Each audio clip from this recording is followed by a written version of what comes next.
विशाल चुड़ैल। ये कहानी गौरव नगर नाम के एक छोटे से गांव की है। उस गांव में एक बहुत बड़ा जंगल था। जंगल में एक विशाल चुड़ैल रहा करती थी। वो विशाल चुड़ैल जंगल में रहकर ही वहाँ के जानवरों को मार कर खाया करती और अपना पेट भरा करती थी। माना जाता है कि वो विशाल चुड़ैल एक श्रापित चुड़ैल थी जो बरसों से उस जंगल में रह रही होती है। ऐसे ही एक दिन वो विशाल चुड़ैल अपने शिकार की तलाश के लिए निकलती है, परंतु उसे कोई भी पशु नहीं मिलता और वो जंगल से निकलकर गांव की ओर जाती है, जहां वो बहुत सारे इंसानों को देखती है। जिसके बाद चुड़ैल खुद से बोलती है, अरे इस गांव में तो बहुत सारे इंसान हैं, बहुत खा लिया जानवरों को। अब इस बार इंसान को खाकर देखती हूँ, अगर इसका स्वाद अच्छा लगा तो गांव के सभी इंसानों को खा जाऊंगी। हा हा हा हा। इतना बोलकर विशाल चुड़ैल गांव के अंदर जाती है। अपने सामने विशाल चुड़ैल को देखकर सभी गांव वाले डर जाते हैं और इधर उधर भागने लगते हैं। ये सब देखकर विशाल चुड़ैल बहुत खुश होती है और बोलती है, ये इंसान मेरे सामने कितने छोटे हैं। इन इंसानों को देखकर ऐसा लग रहा है जैसे ये कोई कीड़े मकोड़े हैं।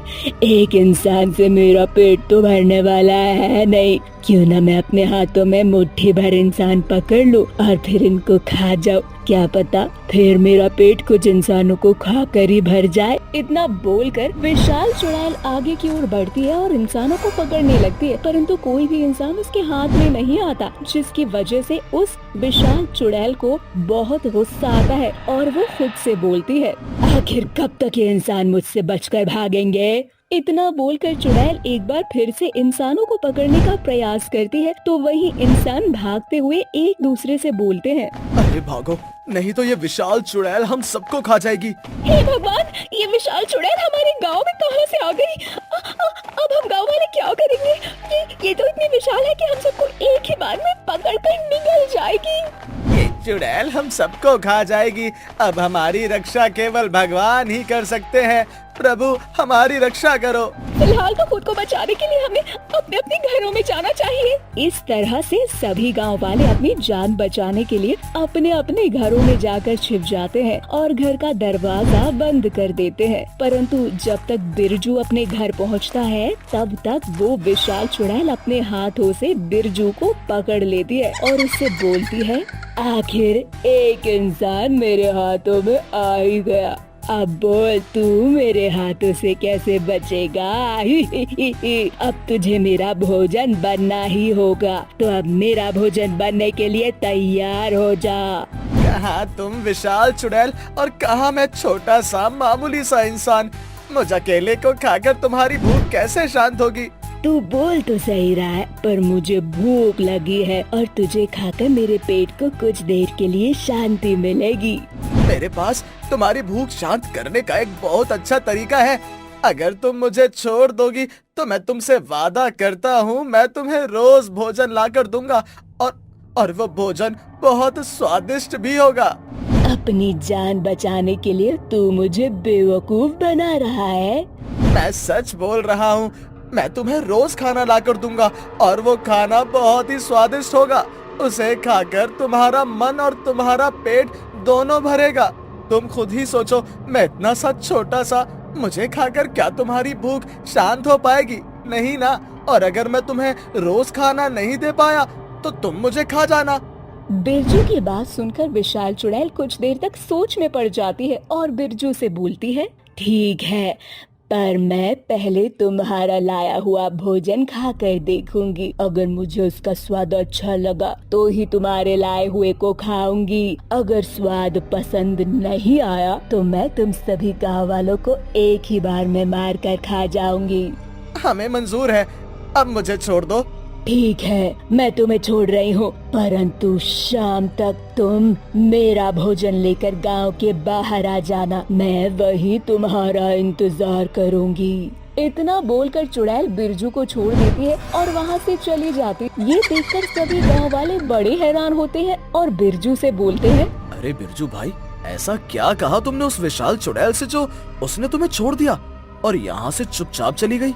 जिसके बाद बिरजू गांव वालों को सारी बात बताता है। बिरजू की बातें सुनकर गांव वाले बिरजू पर गुस्सा होते हैं और बोलते हैं, अरे बिरजू भैया, ये आपने क्या किया? आपने तो हम सभी गांव वालों को मुसीबत में डाल दिया। अरे बिरजू, तूने देखा नहीं, वो एक विशाल चुड़ैल है। आखिर हम गरीब गांव वाले उसे कहां से खाने को देंगे? और चलो मान लो कि हम सब मिलकर उसे रोज थोड़ा थोड़ा खाना बनाकर दे भी दे, तो उस बात की क्या गारंटी है कि वो चुड़ैल हम गांव वालों को नहीं मारेगी? अगर उसे खाना पसंद नहीं आया तो वो हम सबको एक साथ कच्चा चबा जाएगी बिरजू भाई। अरे खुद पर हौसला रखो भाइयों, और अब जल्दी से काम पर लग जाओ, क्योंकि हमें विशाल चुड़ैल के लिए खाना बनाना है। तो भाइयों और बहनों, सभी अपने घरों पर थोड़ा थोड़ा अनाज लेकर आ जाओ, ताकि हम उस चुड़ैल के लिए खाना बना सके और उसे खिला सके। जिसके बाद सभी गांव वाले मिलकर अपने घर से थोड़ा थोड़ा अनाज लाते हैं और मिलकर उस चुड़ैल के लिए भोजन बनाते हैं। अब शाम को कुछ गांव वाले बिरजू के साथ मिलकर गांव के बाहर जाते हैं, जहां चुड़ैल गांव वालों का और अपने खाने का इंतजार कर रही होती है। बिरजू चुड़ैल के पास जाता है और उसे खाना देते हुए उससे बोलता है, ये रहा आपका आज का खाना। देखने में तो बड़ा स्वादिष्ट लग रहा है ये भोजन। खाने में भी उतना ही स्वादिष्ट है चुड़ैल जी, तुम बस एक बार खाकर तो देखो। अब चुड़ैल उस खाने को खाती है। चुड़ैल को भोजन बहुत ही अच्छा लगता है, जिससे चुड़ैल बिरजू से बोलती है, बड़े दिनों बाद इतना स्वादिष्ट भोजन किया है, आज पेट भर गया। अब मैं तुम गाँव वालों से वादा करती हूँ, तुम्हें नहीं मारूंगी। तब तक तुम मुझे इसी तरह स्वादिष्ट भोजन खिलाते रहोगे तब तक। लेकिन जिस दिन तुमने मुझे भोजन नहीं दिया, उस दिन मैं तुम सभी गाँव वालों को कच्चा चबा जाऊंगी। ठीक है विशाल चुड़ैल। अब बिरजू गांव वालों के साथ गांव में जाता है और ये सिलसिला अब इसी तरह शुरू हो जाता है। रोज गांव वाले इसी तरह चुड़ैल के लिए खाना बना बना कर ले जाते हैं और उसे खिलाया करते। अब गांव वाले चुड़ैल से परेशान हो चुके थे और उससे पीछा छुड़वाना चाहते थे, क्योंकि अब गांव में अनाज खत्म होने को आ चुका था। इसीलिए गाँव वाले बाबा के पास जाते हैं और उस विशाल चुड़ैल के बारे में बताते हैं। जिसके बाद बाबा उन्हें एक उपाय देते हुए बोलता है, तुम गांव वालों को पहले ही मेरे पास आ जाना चाहिए था। वो एक विशाल चुड़ैल है, उससे तुम्हारा पीछा अब तभी छूटेगा जब वो तुम्हें खा जाएगी, या तो फिर जब वो खुद मुक्त हो जाएगी। अरे बाबा, हम बेचारे गांव वाले उस विशाल चुड़ैल का सामना कैसे कर सकते हैं?